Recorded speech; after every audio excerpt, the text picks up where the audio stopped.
guys, welcome back to Kerschner Farmstead. My name's Kirsty. Today we're going to be talking about canning equipment.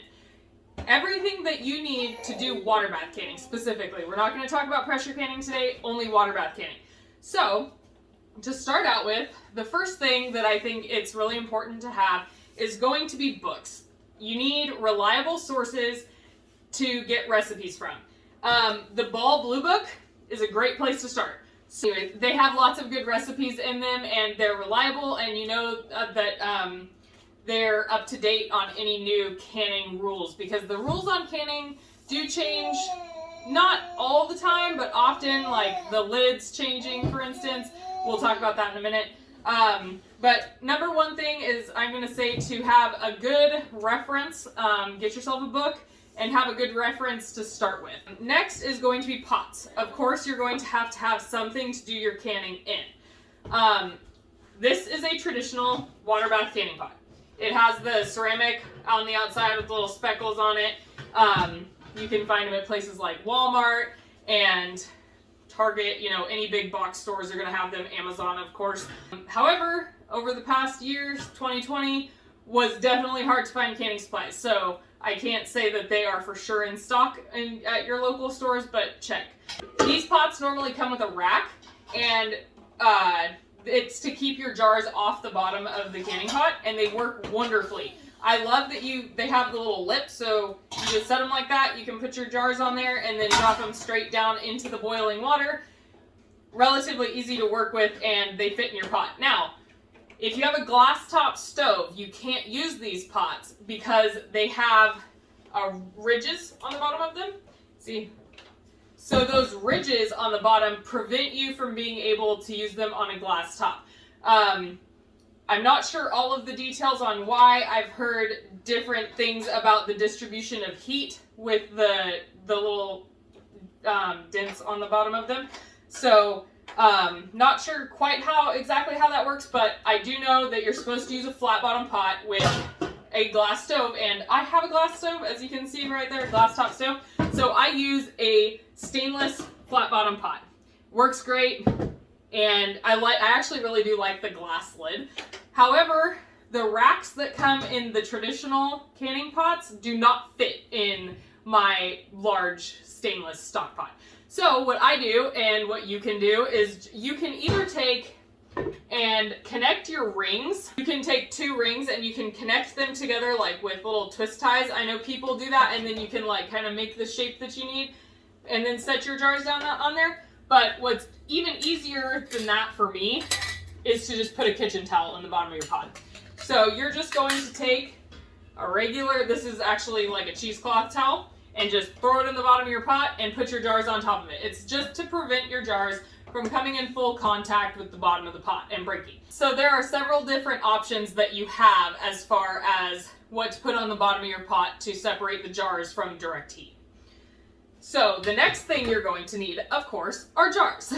So jars come in many different sizes, all the way from half gallon, I know they even have gallon size jars, all the way down to little 4-ounce jelly jars, and even smaller than that if you get lug lids, but that's a different topic. So the standard jars that fit like mason jar rings are going to be from half gallon down to 4-ounce are the sizes. Okay, so quart size jars you obviously want to use when you're doing a larger batch of something. Let's say you want to make pickles, or you want to do green beans or something like that. You're going to use a quart size jar. You can also use a pint-sized jar for vegetables like that. It all depends. There's different sizes for different uses. If you use the size that works for your family. I've even used quart-sized jars for jelly and jam because I have 3 boys, and they will absolutely go through a quart of jam. And then, of course, the jelly jar is in its name. These are made for canning jellies, jams, marmalades. You don't see a lot of people canning vegetables or canning, large quantities of anything into these jars because it just takes too many jars to do the job. And if you look, I know that canning jars have been in high demand and low quantity this year, over the past year. So if you can find jars, you definitely want to get a larger jar that you can fit more into, is what I'm going for right now. And especially since the price of jars is pretty much the same. I've seen pints, quarts, jelly jars, they're all going for, in my area, around $10.50 a case. So, you know, if I can get this for $10.50 for 12 or this for $10.50 for 12, I'm definitely going to get the quart. But that being said, there's different, you choose what jars you want for the quantity that you're making. That's what's important. So then, of course, next you're going to need lids. And lids, holy cow, lids have been even harder to find than the dang jars have been. The companies had been focusing on getting out cases of jars. And of course, when you buy a case of jars, it comes with the lids on them. So their main focus was not to get out lids. And these are the little boxes of just these are ones that I've had for probably 2 years now. But you couldn't find these anywhere. They're like gold. So now we're finally starting to see them back in stores again. And I grabbed these. These are Walmart brand, the mainstay. And they work fine.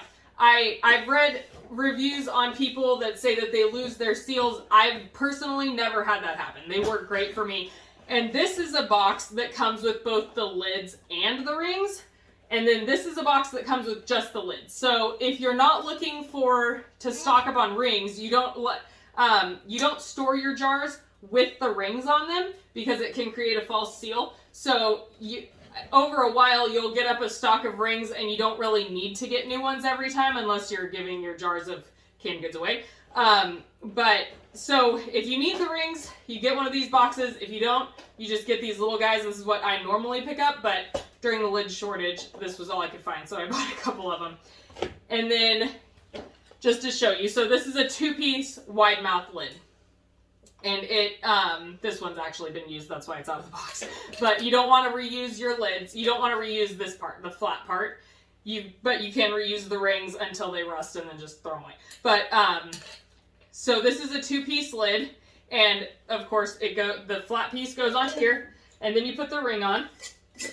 And when you're tightening, you're only going to finger tighten the lids. But so that's how the vacuum is created. You don't tighten super tight down so the air can still come up out of your jar and it can create the vacuum.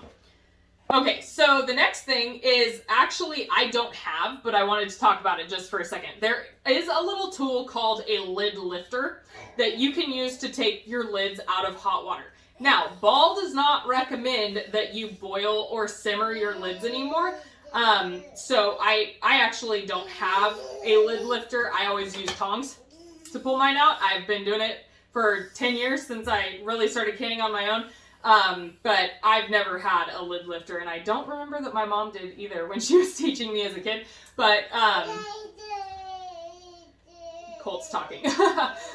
Anyways, so I always just use tongs to take my lids out of the water. Yeah, you just grab them, pick it up. It's that easy. But there is a cool little tool it's about this long and it has a magnet on it, and you can use it to pull your lids out if you're worried about burning your hands. And next is going to be funnel.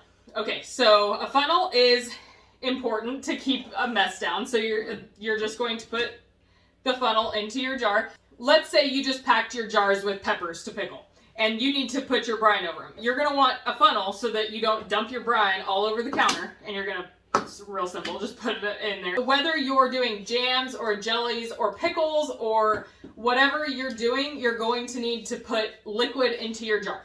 So your funnel really is helpful for preventing spills and messes and just everything else that comes along with canning. It does help. So then, this is actually my favorite ladle. I love this ladle. It's just a plastic. I like that it has kind of the points on the edges. This is my other ladle that I use all the time, but it's a lot smaller. It doesn't get quite as much liquid into there at one time. And it doesn't pour quite as well, because if you look, you can see the shape. This one's round, and this one kind of has like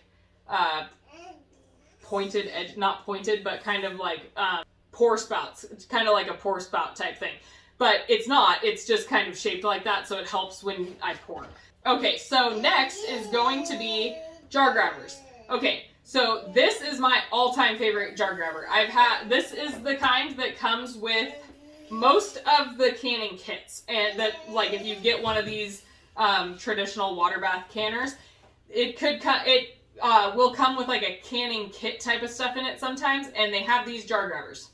Now, they're a little difficult to work with because they're not spring loaded, so you have to kind of like open it and pick up the jar. Now, it works perfectly fine. It's just a little harder to deal with, and then you have to like release it to let it go. It doesn't really stick, but you see what I mean. So you pick it up. Works great, but it's not my favorite. So this is a completely suitable option. It's just not my favorite. Now these guys, see, you pinch them, so they're spring loaded, so they open and close without having to use both hands. So pick up your jar, and you're gonna pick it up out of the canner, obviously. So be careful, but you're gonna pick up your jar and just keep it flat, set it down, and it opens up, and that's it.